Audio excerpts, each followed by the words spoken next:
सिर्फ एप्लीकेशंस की तरफ सामने रखें। जी मलाइका का आप कुछ कहना चाह रही हैं शायद? नहीं। So our today's 1 point question will be, is analytical chemistry only for qualitative and quantitative analysis?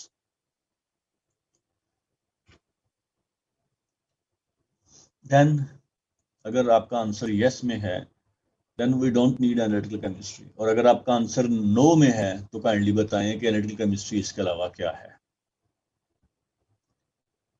ये जो मैंने यहाँ पे स्टेटमेंट लिखी है that we don't need analytical chemistry, इसका मतलब ये है, देखें आप लोगों ने माशाल्लाह सब ने ही बीएससी की होगी और एफएससी भी लाजमी तौर पर आप लोगों ने पढ़ी होगी। In both classes during your labs you may have performed various kinds of analysis. Titration से भी कभी आपने एनालिसिस किया होगा कि एसिड की स्ट्रेंथ मेजर कर लें, बेस की स्ट्रेंथ मेजर कर लें। कभी आपने उसको अर्जेंटोमेट्रिक टाइट्रेशन के नाम से सिल्वर नाइट्रेट के साथ टाइट्रेशन की होगी, कभी सोडियम थायोसल्फेट के साथ, आयोडीन के साथ, एटसेट्रा। इसके अलावा आप लोगों ने एफएससी पार्ट 2 में साल्ट एनालिसिस किया होगा, वन साल्ट एनालिसिस। फिर आपने बीएससी में ऑर्गेनिक केमिस्ट्री में भी ऑर्गेनिक कंपाउंड का एनालिसिस किया। एंड इन इनऑर्गेनिक केमिस्ट्री आप लोगों ने कंपाउंड एनालिसिस किया, आप लोगों ने सिंथेसिस की। इस तरीके से आप लोगों ने different kind of analysis perform किए। और अगर आप और करें तो साल्ट एनालिसिस के लिए या इनऑर्गेनिक एनालिसिस के लिए वही मेथड्स हैं जो आप लोगों ने बीएससी में परफॉर्म कर ली हैं, वही मेथड्स यूज होंगे। ऑर्गेनिक एनालिसिस के लिए भी ऑलमोस्ट वही हैं, शायद कोई 1-2 पॉइंट्स की चेंजेस आ जाएं, लेकिन इसके साथ साथ हमारे पास कुछ बुक्स अवेलेबल हैं जो रिगार्डलेस ऑफ रेस्ट्रिक्शन हर एक के लिए अवेलेबल हैं। रेस्ट्रिक्शन इसलिए नहीं कि हमने उनके ऊपर ये नहीं लिखा हुआ या ऐसी कोई परमिशन रिक्वायर्ड नहीं है कि ये सिर्फ एनालिटिकल केमिस्ट्री के स्टूडेंट्स ही पढ़ सकते हैं या कोई और इसको कंसल्ट नहीं कर सकता। And those books contain almost every kind of method of analysis. आपको फूड में फूड का एनालिसिस परफॉर्म करना है, किसी पर्टिकुलर फार्मास्यूटिकल प्रोडक्ट का एनालिसिस परफॉर्म करना है, आपने ह्यूमन बॉडी के अंदर किसी हार्मोन का एनालिसिस परफॉर्म करना है, किसी भी तरह का एनालिसिस परफॉर्म करना है, you may get the method, आपको मेथड मिल जाएगा। और उनमें से एक बुक है जिसको हम यूज करते हैं अपने रूटीन एनालिसिस के लिए, रूटीन प्रैक्टिकल्स के लिए, और इसको हम कहते हैं वोगल्स क्वांटिटेटिव एनालिसिस। और दूसरी बुक जो है वो AOAC है, AOAC। इसके 2 वॉल्यूम्स हैं। AOAC means association of official and analytical chemist. They have published 2 volumes of a book. उसके 2 वॉल्यूम हैं और उन्होंने उस बुक के अंदर हर एक टाइप का मेथड शो कर दिया है, बता दिया है कि किस तरह का मेथड हम अगर यूज को एनालिसिस करना चाहते हैं तो कौन सा मेथड यूज करें। अब देखिए हमारे पास मेथड अवेलेबल हैं, प्रोटोकॉल्स अवेलेबल हैं, प्रोसीजर्स अवेलेबल हैं, लैब अवेलेबल है, तो हम एनालिसिस परफॉर्म करते जाएंगे। लेकिन एनालिटिकल केमिस्ट्री सिर्फ यहां तक ही नहीं है। एनालिटिकल केमिस्ट्री इससे कुछ आगे है। और अगर एनालिटिकल केमिस्ट्री की अभी भी जरूरत हमें पड़ रही है तो इसका मतलब ये है कि जो हम डेफिनेशन कर रहे हैं एनालिटिकल केमिस्ट्री की, वो डेफिनेशन इनकम्प्लीट है, something is missing in it. Let us try to find the missing part.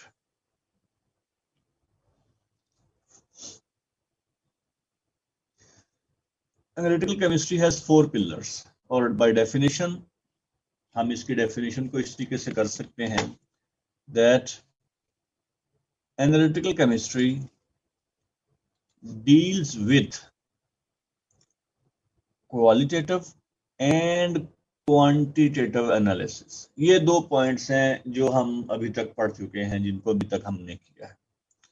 Qualitative analysis, composition क्या है, कॉन्स्टिट्यूएंट्स कौन कौन से हैं और उनकी कंपोजिशन, उनकी अमाउंट्स कितनी है, और इसके साथ साथ and the development of new methods and improvement of already developed methods.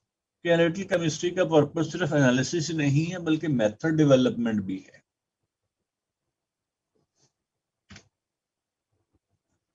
The last two parts enable the research in analytical chemistry, ये जिनको अंडरलाइन भी किया गया है, development of new methods and improvement of already developed methods।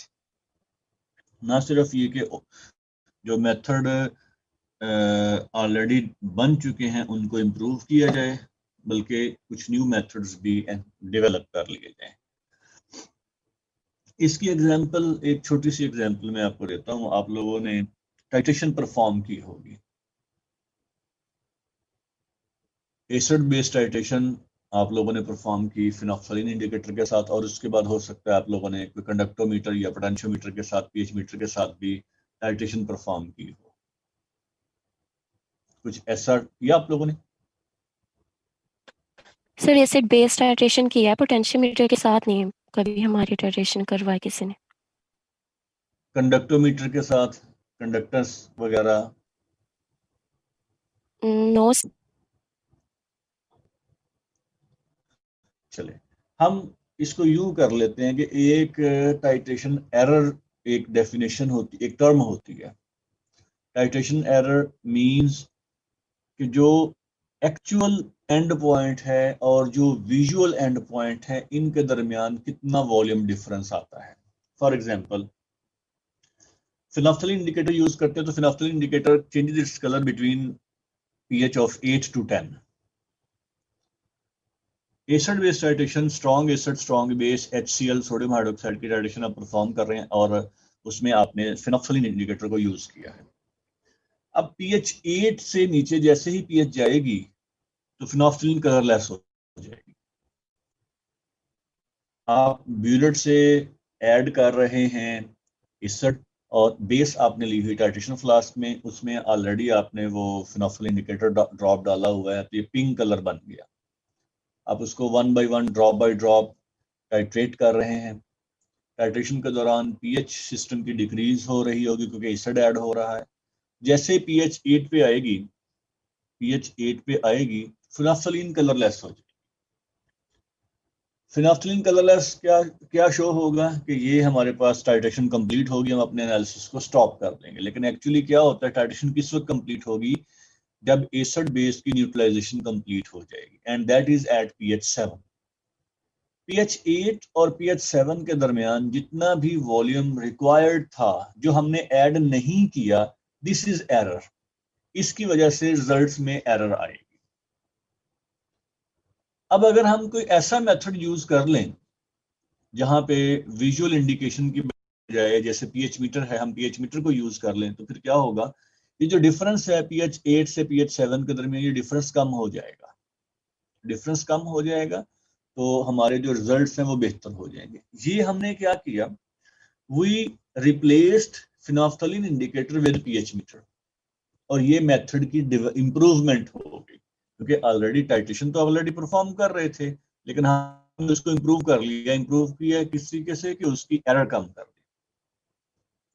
इस तरीके से you got something new, आपके पास कोई एक सब डिफरेंट सब्सटेंस आ गया और आप उसका एनालिसिस परफॉर्म करना चाहते हैं। So based upon your knowledge आप उसके लिए कोई मेथड डेवलप कर लेंगे कि पहले हमें इसका पार्टिकल साइज डिक्रीज करना है, फिर हमें इसको एक सूटेबल सॉल्वेंट में डिसॉल्व करना है, फिर हमें इसका यूवी विजिबल एनालिसिस परफॉर्म करना है या आईआर परफॉर्म करना है, या हमें उसका एक्सरे डायफ्रैक्शन एनालिसिस परफॉर्म करना है। जो भी आप करते हैं, जो प्रोटोकॉल बना लेंगे, वो आपकी मेथड डेवलपमेंट हो जाएगी।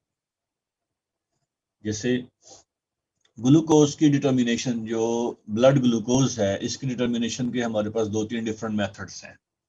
एक मेथड तो वो है जो घर में ग्लूकोमीटर से हम कर लेते हैं, जो आमतौर पर इलेक्ट्रो एनालिटिकल बेस्ड है कि हम ड्रॉप ऑफ ब्लड उस पर प्लेस करते हैं और वो इलेक्ट्रोकेमिस्ट्री के जरिए से वो सेंसर हमें रीडिंग दे देता है कि इतना इसमें ब्लड ग्लूकोज लेवल। दूसरा देखिए, ये इंस्टेंट होता है, विद इन फ्यू सेकंड्स आपके पास रिजल्ट आ जाता है। लेकिन यही टेस्ट अगर आप लेबोरेटरी से करवाएं तो लेबोरेटरी आपको 2-3 आवर्स का टाइम देते हैं कि वहां पे मेथड डिफरेंट होता है।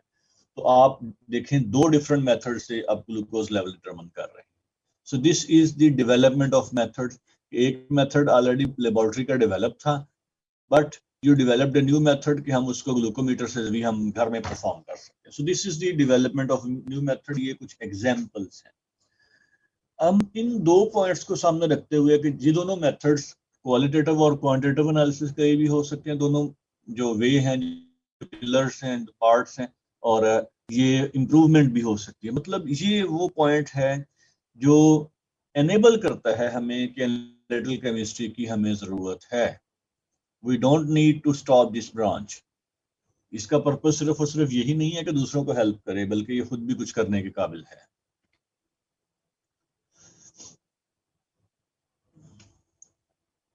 अब एनालिटिकल केमिस्ट्री की एक और definition, Charles N Rayleigh,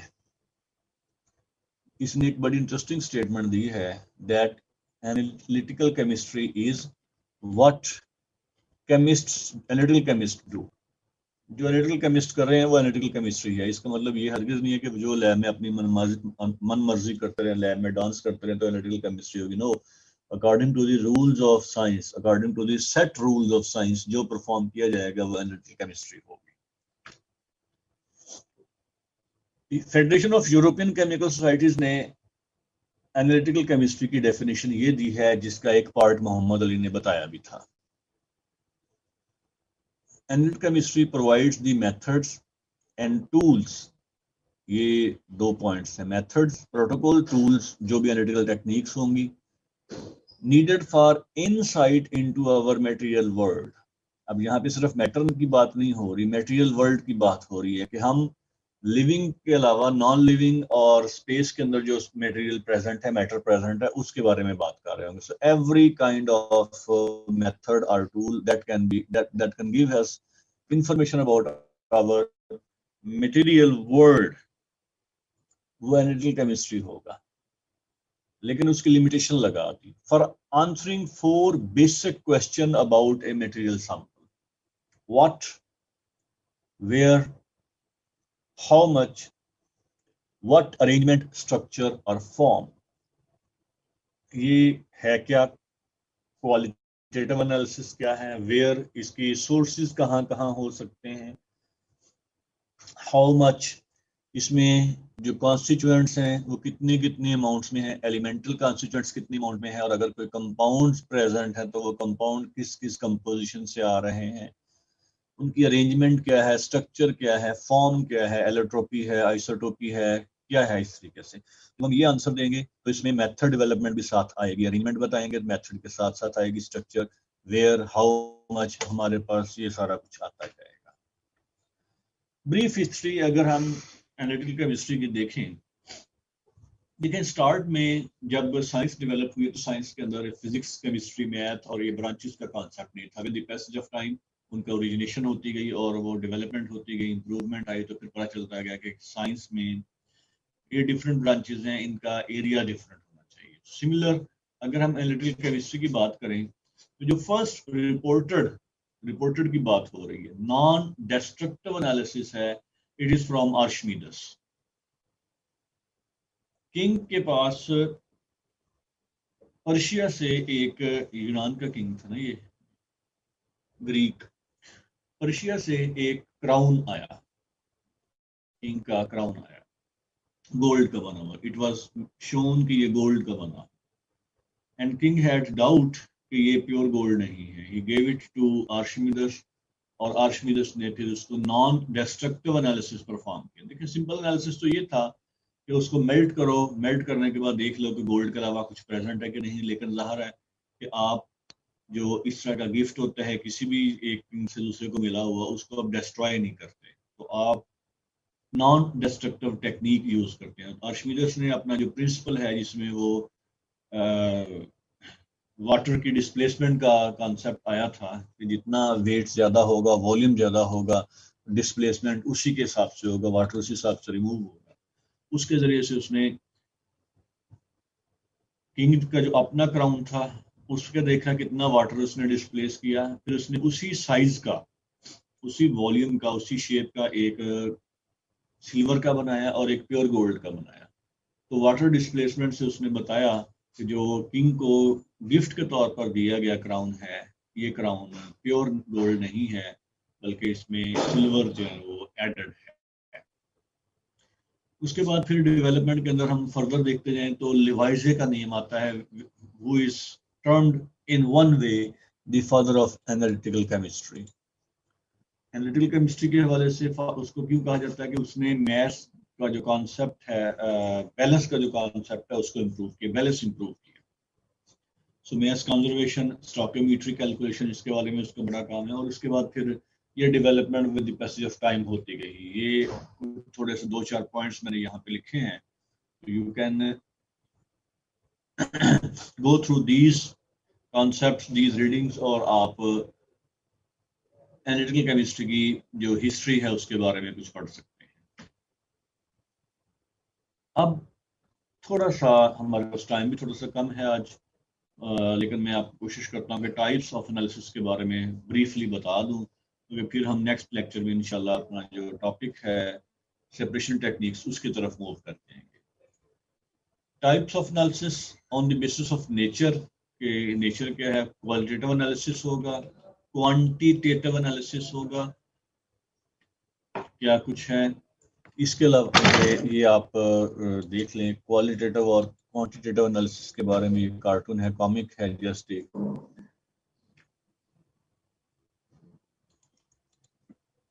We have 9 minutes left for our session.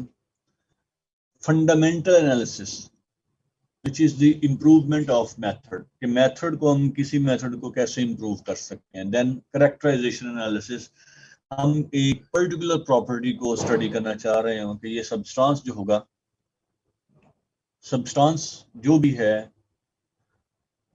वो इलेक्ट्रिकल कंडक्टिविटी शो करता है, इसमें से रेडिएशन पास हो सकती हैं, पर्टिकुलर वेवलेंथ की रेडिएशन को एब्जॉर्ब कर सकता है कि नहीं कर सकता, इसका बॉइलिंग पॉइंट क्या होगा। जब हम ये एनालिसिस परफॉर्म करेंगे तो ये करेक्टराइजेशन एनालिसिस होगा। मेथड में भी सिलेक्टिव और स्पेसिफिक। सिलेक्टिव मेथड वो होगा जो एक पर्टिकुलर रिएक्शन के साथ, रिएक्टेंट के साथ ज्यादा आसानी से रिएक्शन कर सके।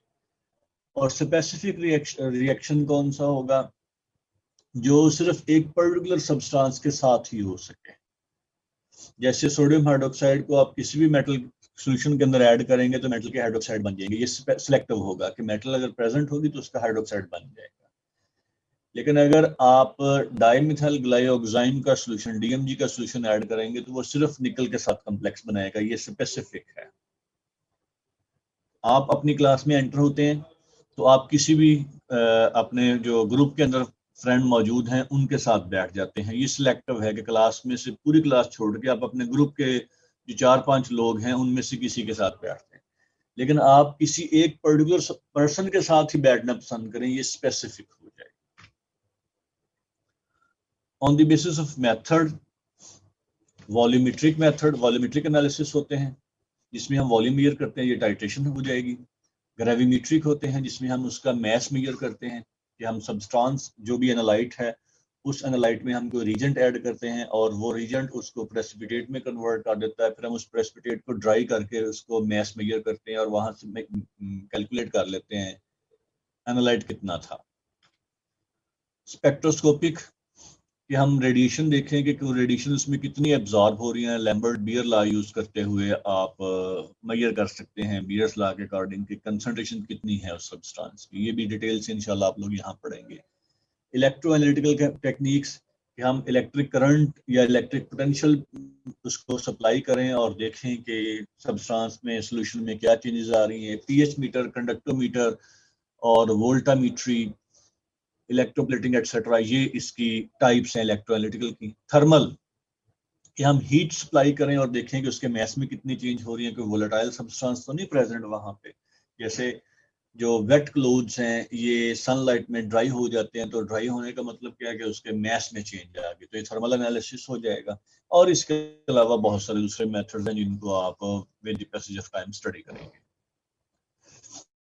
On the basis of size of sample हम सैंपल को एनालिसिस को meso analysis, semi micro analysis, micro analysis और अल्ट्रा माइक्रो एनालिसिस इसमें क्लासिफाई करते हैं।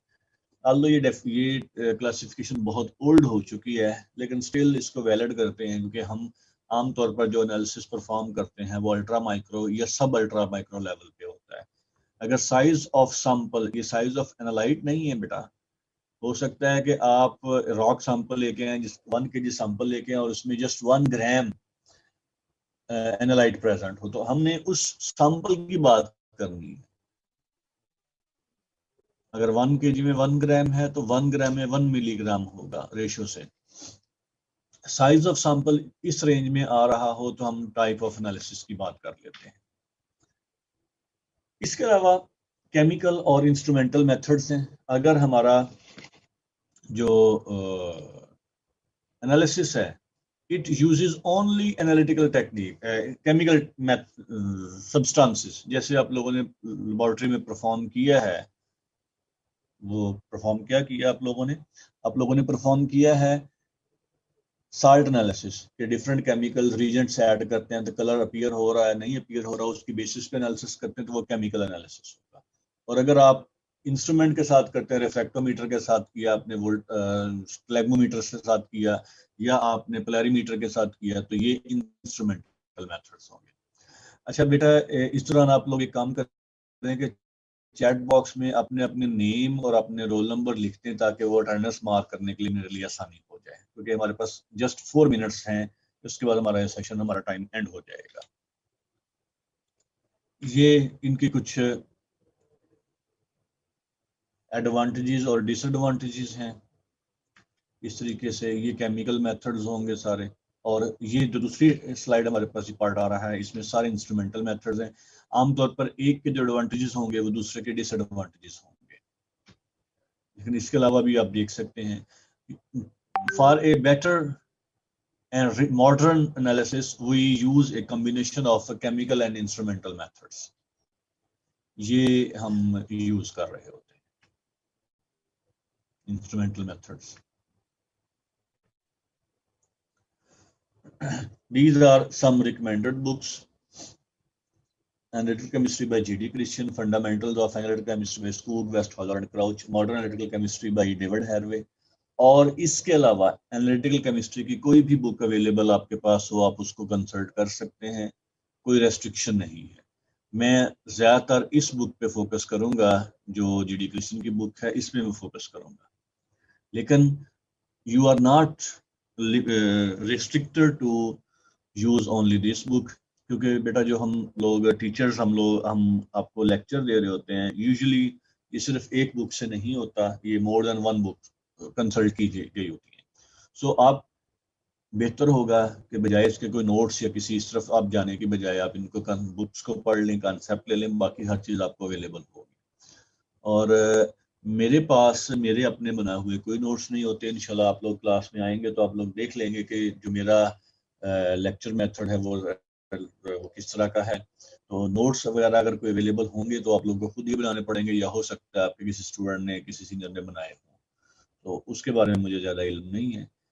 तो अगर आपके पास बेटा आज के क्वेश्चन लेक्चर के वाले से कोई क्वेश्चन हो तो वो क्वेश्चन करें, अदरवाइज मैं ये जो स्लाइड्स हैं, प्रेजेंटेशन है और ये जो रिकॉर्डिंग है, वीडियो रिकॉर्डिंग, इंशाल्लाह ये आप लोगों के साथ ग्रुप में शेयर कर देता हूँ।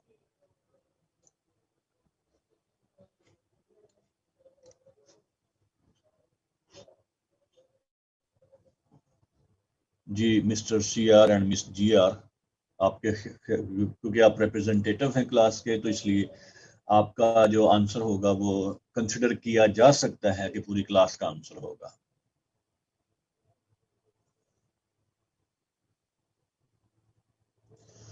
मैं एज्यूम करता हूं कि आप लोगों को समझ आ गई है, और in case of some kind of problem आप लोग मुझसे नेक्स्ट क्लास में पूछ सकते हैं। तो सबकी अटेंडेंस हो गई है। I am ending this session for you, so